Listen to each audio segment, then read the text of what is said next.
আসসালামু আলাইকুম রহমতুল্লাহি ওবরাকাতু। প্রিয় দেশ এবং দেশের বাইরে থাকা সকল প্রবাসী ভাই ও বন্ধুদের জানাই আন্তরিক শুভেচ্ছা ও অভিনন্দন।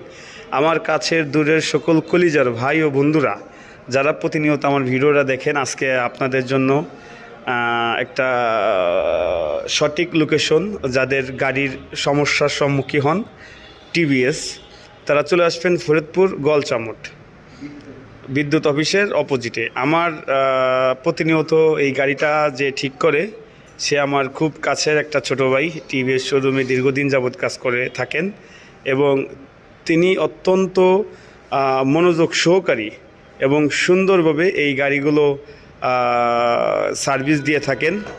তো তিনি আমার খুব কাছের একজন ভাই, আগাগোড়ায় তার কাছ থেকেই গাড়ি সারাই।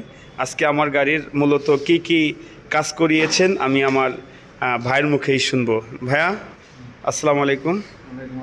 একটু জোরে বলতে হবে, মামুথানি নেই তো।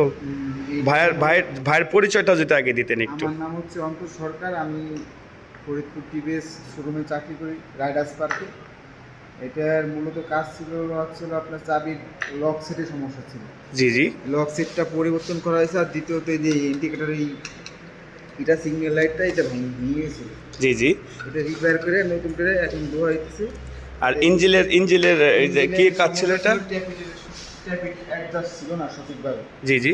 ওইটা অ্যাডজাস্ট করে দেওয়া হয়েছে, এখন আপনি চালায় ভালো স্মুথ মজা পাবেন এবং আপনার মাইলেজটাও ভালো পাবেন। যাক, আর এই যে তেলের এখানে এগুলো ওকে করে রাখছেন না? যাক, সর্বশেষ পরে আমার গাড়ি ওকে এখন, তাই তো? যাক, আমার এই ভাইটা অত্যন্ত দক্ষ কারিগরি প্রশিক্ষণ নিয়ে এখানে কাজ করেন এবং সুন্দরভাবে কাজটা করেছেন। আপনি একটু যাদের গাড়ি আছে রাইডার, তাদের সম্পর্কে একটু বলেন। আপনার টিভিএস রাইডার বা বলতে আপনার টিভিএসের যত বাইকগুলো আছে এগুলো আপনার জেনুইন যদি সার্ভিস নিতে চান, আপনার টিভিএসের শোরুম অথরাইজ যে শোরুমগুলো আছে এগুলো আপনি আসবেন, সঠিকভাবে সার্ভিসগুলি নেবেন এবং গাড়ি আপনি ভালো সার্ভিস দিতে আশা করি। সবাইকে ধন্যবাদ, সবাই ভালো থাকবেন, সুস্থ থাকবেন, আল্লাহ হাফেজ। আমি আছি আপনাদের সাথে, মীর রমজান ইসলাম।